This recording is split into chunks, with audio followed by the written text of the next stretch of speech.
baat yu toroxlu gannaaw bi ñu sàkkoon ndimbal bañ a yëkkati benn kàddu ci seen kaw ndax yeeyooñu ko waaye ñu ngi leen di dalal ak jàmm ci biir xol yi ci néeg bi nga xamee ne néeg bu barke la boo xam ne ñu ko tuddee seen maam muy néeg boo xam ne am na lu muy junji te mooy jubukaay la ñu ngi beesal Seydina suñuy njaal ak suñuy wéttalu ko yow ci ki nga xamee ni ku seer ba woon ci ñun muy Seydina Abdul Mutalib At-Tijaani yi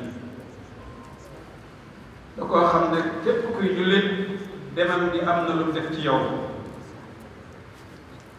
bi koo xam ne dëgg-dëgg yeyoo na nekk ndam ci mbooleem al-umma al-islaamiya nekk na wéeruwaay ci bépp xeetu saraf bu mooy tedd ga ñeexal surafaa yi ñeexal borom xam-xam yi ñeexal tijaan yi ci bépp place boo xam ne tànkam dem na fa wala na ko dégg na ko noonu mu defee ko noonu la ko defee ci mbooleem li dee fi yàlla yi ci yëram leen ak liggéeyal leen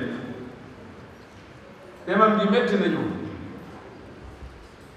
waaye suñu borom subhaanahu wa taala dañuy nangu dogalam waaye jàngaleem ak jikkoom yu rafet mu ngi fi jàngaleem yu rafet ak jikkoom ñu tey yu sell liggéey bu mag mu ngi fi ak ñun daa iman mu ngi sax ci xol yi sax ci xel yi ñu ngay fàttaliku ci bis bii nga xam ne sang yu tedd ñoo fi teew jikkoom yu tey yu sell yooyu yu fees dell ak xam-xam yu fees dell ak jëf yu baax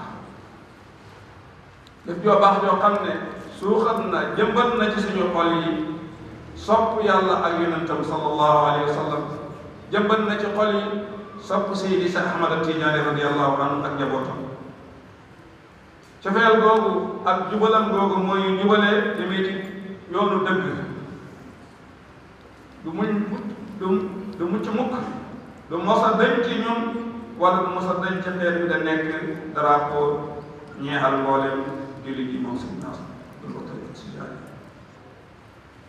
du ñu fàtte àndaale bu màgg bi ñu àndoon ak moom boo xam ne am na lu muy junjur mandarga yu rëy yu màgg ci liggéeyal diina ji moom Seydina ak liggéeyal tarixa bi ak liggéeyal mboolem xeet yonent bi sallallahu alayhi wa sallam kon ñu ngi ñaan suñu borom te taraxlu suñu borom subhanahu wa taala yokk ko njëkkal suñu borom yëkkati darajaam ci ala aliyin naka noonu la ñuy yeesale suñu jaayante ak Seydina mii toog te Seydina Sharif Ali ibn Muhammad al Habib At-Tijaani man mi nga xamee ne moo jël drapeau bi continué ci kanam ak liggéey bi te dox doxi maam ya ak baay ya ak mag ya du ñu fàtte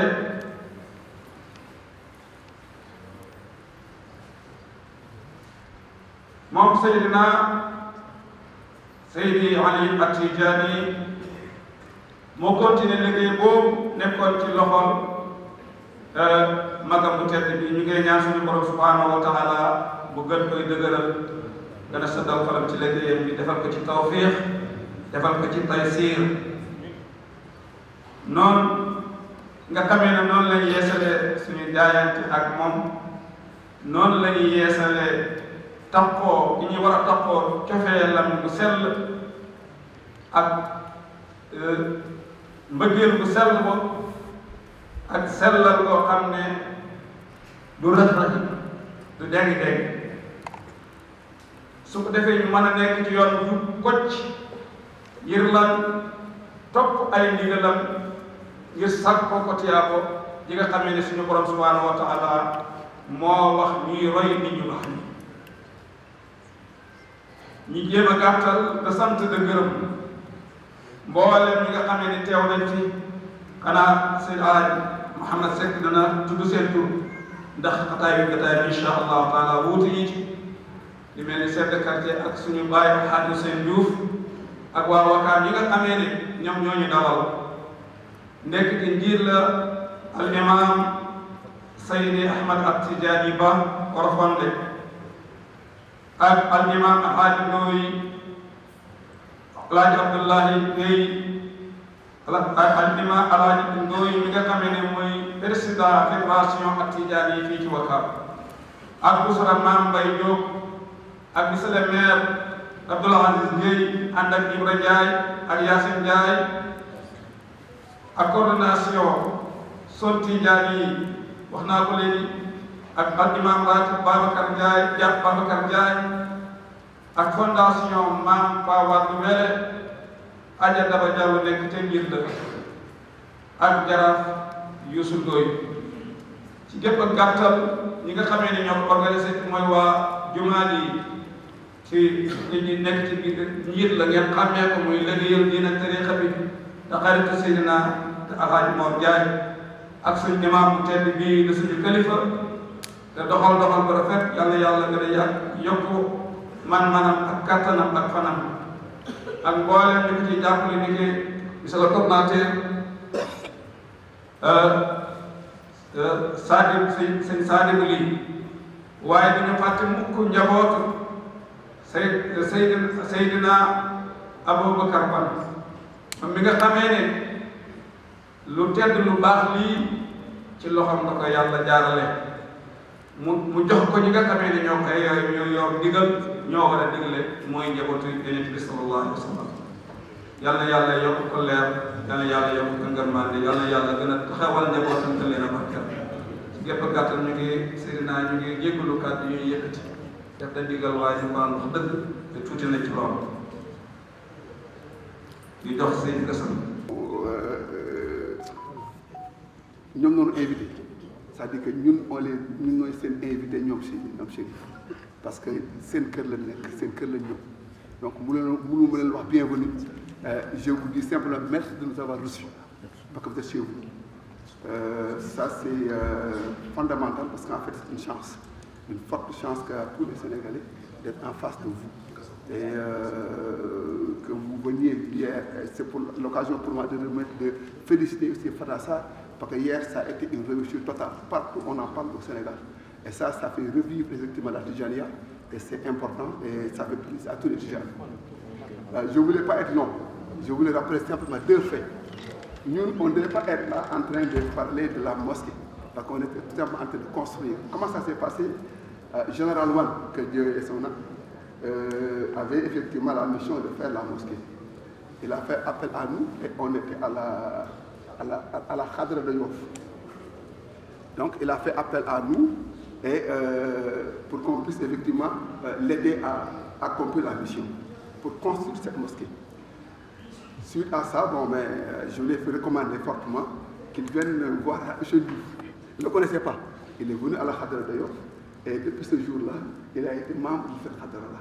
Il dit effectivement que général, il ne sort pas, il ne bouge pas et je prends l'occasion pour saluer sa famille qui est présente ici. Parce qu'Alpha est à l'étranger, c'est à cause de ça qu'il n'est pas aujourd'hui là. Donc, pour rappeler simplement qu'à cette époque-là, on était effectivement un petit nombre, dont effectivement un bon nombre du quartier. Parce que général, il tenait à 4 faits. Et ces 4 faits-là vont revenir un tout petit peu dans l'histoire de la mosquée. C'était voir comment les gens du quartier doivent être effectivement associés. On est venu ici, il y avait peut-être une dizaine de maisons ici à l'époque. Elle a choisi, effectivement on a choisi, on a fait le tour, on a pris 6 personnes ici qui habitaient là dans le quartier. Ensuite, au niveau de la Khadra de Yoff, nous tous qui étaient à la Khadra de Yoff, on a effectivement rejoint, effectivement, ils nous ont rejoints pour la construction de la mosquée. Et donc on était 14 personnes à faire cette mosquée et notre mission s'arrêtait à la construction. On construisait et il nous disait de remettre les clés à Chérif Abdoul Moutalib Tijani. On a fini de construire et le général, ce qu'il voulait, c'est qu'effectivement que ce soit une mosquée pour tout le monde, pour tout musulman, sans exception. C'était pour lui effectivement un sacerdoce pour effectivement cette mosquée-là. Et la preuve de ça, notre cher ami Abdou Diop qui n'est pas là, qui est un fervent talibé mouride, c'est lui avec Bokar qui gère les travaux. Donc pour dire effectivement que lui, il voulait que tout le monde soit associé dans la construction pour l'édification de cette mosquée. Après, que les gens du quartier, les gens de Khadrayof, etc. se sont réunis pour faire le travail. Quand le travail est fini et qu'on a inauguré, on lui a remis 2 sets de clés. Donc effectivement, on avait 2 seaux de clés qu'on a remis à Chérif Abdouloubet Tidjani. Il a remis à Chérif un seau de clés et il m'a remis un seau de clés. Bon, mais ce qui m'a étonné encore, c'est que Hadj Chenou m'a remis son seau de clés. Donc j'en avais 2. Et j'ai remis le celui de Hadj Chenou au gardien pour effectivement ouvrir les portes, etc. Mais Seydina m'a dit 4 choses. Il m'a dit il faut que toutes les prières soient respectées, les 5 prières. Ça, je l'ai répété l'année passée ici. Il a dit effectivement que ça soit effectivement une affaire du quartier. C'est important. Il a dit effectivement qu'on fasse ici le Wasifa et la Khatim Djouma, ça c'est important. Et il nous avait effectivement recommandé qu'on enseigne ici le Coran sans payer. Donc, bon, quand il nous a dit ça, moi j'étais complètement, parce que vu mes charges professionnelles, ce n'était pas possible. Que effectivement que je suis parti le voir le surlendemain. Pour dire que Seydina, moi là, honnêtement, je ne peux pas. Je n'ai pas le temps, je ne peux pas le faire. Parce que je ne suis pas les affaires de mosquée là, je ne sais rien du tout. Il m'a dit non, vas-y, Cheikh est avec vous. Mais mes voyages et tout ça, il m'a dit non, ne pas être Cheikh avec vous. Ça fait 4 ans. Depuis cette date, mon voyage le plus long a été à Inumati. Alors que je ne sais pas un mois sans voyager. Donc, pour dire simplement que la mission qu'ils m'ont confiée a été effectivement extrêmement facile. Facile pour plusieurs raisons, parce qu'on a pu respecter ce qu'ils ont dit. Les gens du quartier soient associés. Mais ils nous disaient tout le temps que les femmes, et j'en profite pour les remercier parce que je ne vais pas trop long, mais c'est elle la chef ouvrière de cette mosquée-là. La mosquée est toujours propre. 24 heures sur 24, c'est grâce aux femmes. L'enseignement qu'on fait chaque année, on fait effectivement la pratique du Coran à plus de 200-300 enfants du quartier. C'est effectivement avec l'aide de Madame Lee, qui est la propriétaire de l'école islamique La Boussole, et ces enfants-là, ils viennent, ils récitent. Malheureusement, on n'a pas d'écran pour que je vous montre effectivement ce que les enfants ont fait cette année. Mais pour vous dire qu'effectivement, on enseigne le Coran ici chaque année. Et on profite de cette occasion pour les remercier, pour leur dire effectivement que même après Chérif va passer les voir comme d'habitude chez Madame Lee. On n'a pas été trop long parce que j'ai oublié. Je remercie encore une fois. Je pense que j'avais 2 chers. J'avais 2 chers qui avaient un cher. J'avais chez nous et j'avais Jean Alban. Et ces 2-là, je ne sais pas comment ça se passe, ils avaient un même cher. C'est Abdouloubet Tidjani. Donc, les 2 sont partis. Il faut qu'on prie pour que Cheikh Diouf reste longtemps avec moi en vie. Et je vous remercie de l'écoute. Et en tout cas, si il y a des erreurs, c'est ma faute, pour ne pas être trop long. Et je remercie aussi les imams qui ont tout le temps été là. Parce que depuis ce jour-là, depuis 4 ans, tous les jours, matin, midi, soir, je sais qui a présidé la prière, quand est-ce qu'il a prié, et ils n'ont jamais prié la prière en dehors des heures de prière.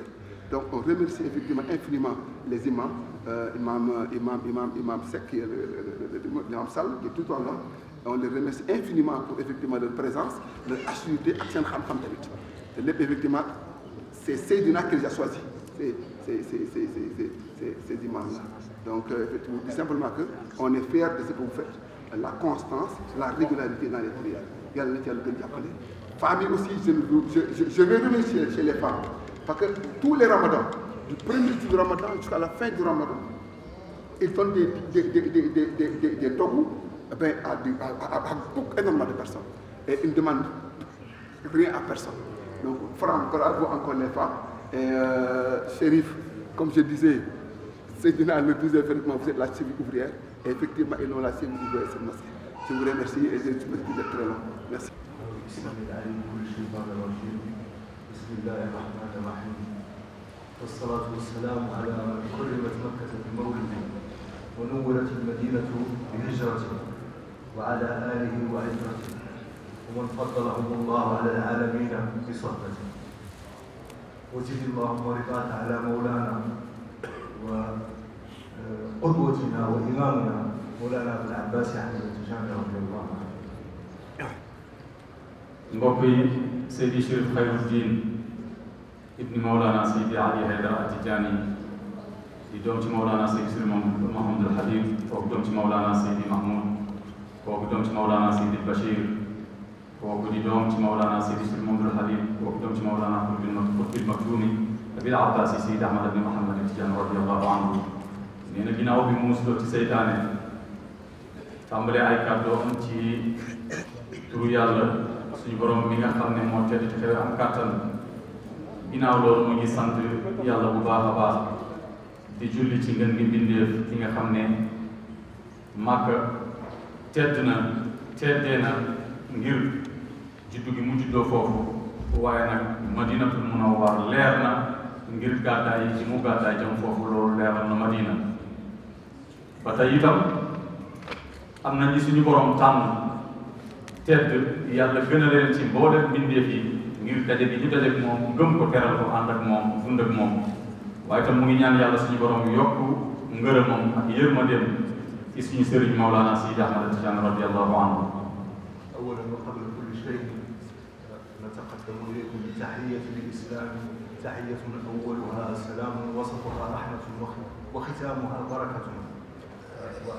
وأقدم في التحية الشرفاء الكرام أحفاد رسول الله صلى الله عليه وسلم وأحفاد الشيخ سيدي أحمد التجاني على رأسهم سيدنا مولانا سيدي محمد الكبير وسيدنا سيدي الزبير وسيدنا سيدي أحمد وسيدنا سيدي جمال. nee na mu ngi lu jiitu muy wax dara mu ngi jiital jëmale ko ci yéen ci ay nuyoo yu tedd muy nuyoo lislaam nuyoo yu cofeel nuyoo yi nga xam ne ca njëlbéen nga yërmande la ca digg ba cofeel la waaye nag ca mujjantal ba barke la waaye nuyoo yëpp nag mu ngi koy jagleel di ci jiital itam suñuy sang yu tedd yi di njabootu yonente bi sallallahu alayhi wa sallam njabootu Mawlana Seydi Ahmad At-Tijani radiyallahu anhu ñu bàyyi ko fële ca Maroc ci njiital Seydi Mouhamadul Kabir ak Seydi Zubayr ak Seydi Ahmad ak Seydi Jamal ak mboolem ñi ñu àndal. الوالد الشيخ علي خليفة نرحب بهم ترحيبا يليق بمقدارهم وقدرهم. nee na ci turu waajuram Xalifa Seydi Ali Haydara mu ngi leen di dalal ci bërëb bi dalal gi nga xam ne dafa yelloog seen maqaam ak seen daraja.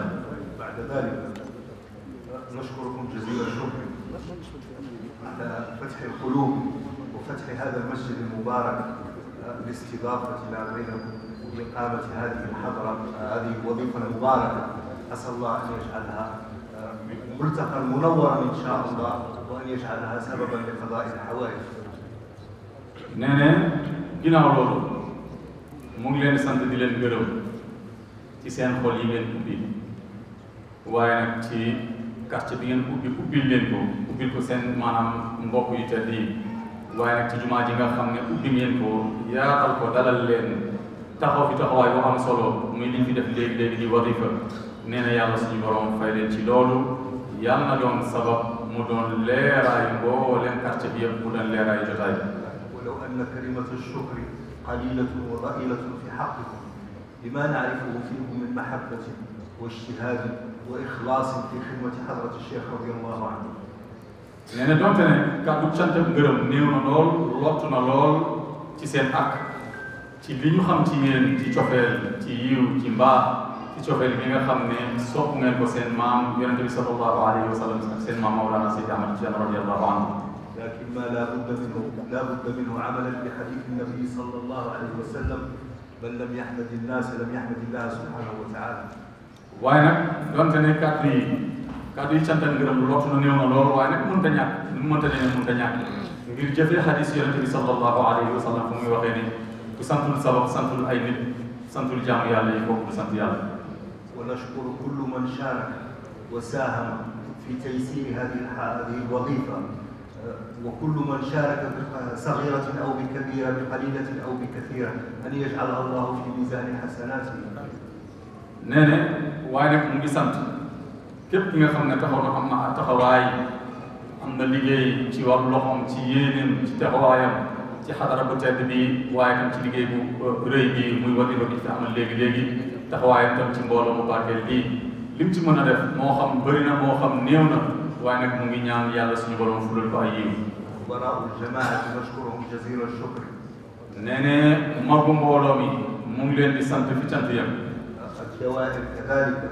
naka noonu yam tam daayira yi waaye nag mu ngi ci jiital suñu wayjur Alaaji Ousseynou Diouf waaye nag ci quartier bi tam suñu wayjur Baba Yaro Sarr ak mbooleem daayira yi fi nekk yëpp mu ngi leen sant di leen gërëm. كل القائمون على الزاوية. nee na ak ñëpp ñi nga xam ne dañoo taxawu zaawiya bi. كلمة الوالد. nee na lii kàddu gi nga xam ne daf ci wutu wayjuram. نيابة عنه. nee na mu wutu ci wayjuram. يبلغ عن الجميع. mu koy jotal mbooloo mi yëpp. لا يدعو لكم. nee na Seydina Seydi Ali mu ngi leen di ñaanal. نرجو من الله سبحانه وتعالى. te itam am yaakaar lool ci suñu borom bi tedd te kawe. أن يبارك فيكم. nee na yàlla suñu borom barkeel leen. وأن يصلح أحوالكم. nee na yàlla defar seen i mbir. وأن يرفع من شأنكم. nee na yàlla yëkkati seen i mbir yëpp. وأن يثبتكم. nee na yàlla suñu borom saxal leen. في حضرة الشيخ رضي الله عنه. ci xadara seen maam Mawlana Seydi Ahmad Cheikh radiyallahu anhu. وأن يجعلنا وإياكم. nee na yàlla suñu borom def leen def ñu. خداما مخلصين. ñi nga xam ne dañuy liggéey te sellal. لا نبغي إلا رضا الله سبحانه وتعالى. muy liggéeykat yi nga xam ne sàkku ñu dara lu dul ngërëmal suñu borom subhanahu wa taala. والتقرب إليه بهذه الحضرة. naka noonu itam yàlla def sabab ci xadara bi ñu gën cee jege suñu borom subhanahu wa taala. أجدد لكم الشكر. nee na waaye nag mu ngi yeesal di féddaliwaat kàddu cant ak ngërëm. ولو أن كلمة الشكر لا تكفي. donte ne sax kàddu cant ak ngërëm daal maanaam du doy ci yéen. لكن جزاكم الله خيرا. waaye nag mu ngi wax yàlla suñu borom fay leen yiw. وأحسن إليكم إن شاء الله. nee na yàlla baax jekkal rafetal jëm ci yéen. والصلاة والسلام على رسول الله. nee na mu ngi julli di sëlmal ci maam rasulillahi sallallahu alayhi wa sallam.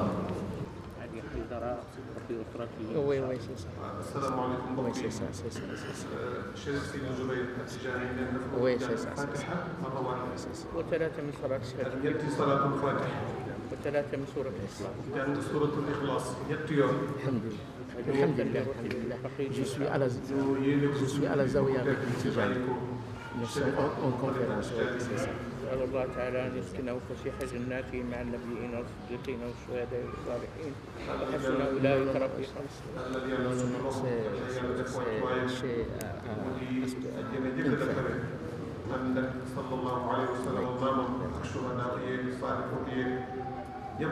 Inch'Allah, dès que je rentre à l'hôtel, je vous appelle.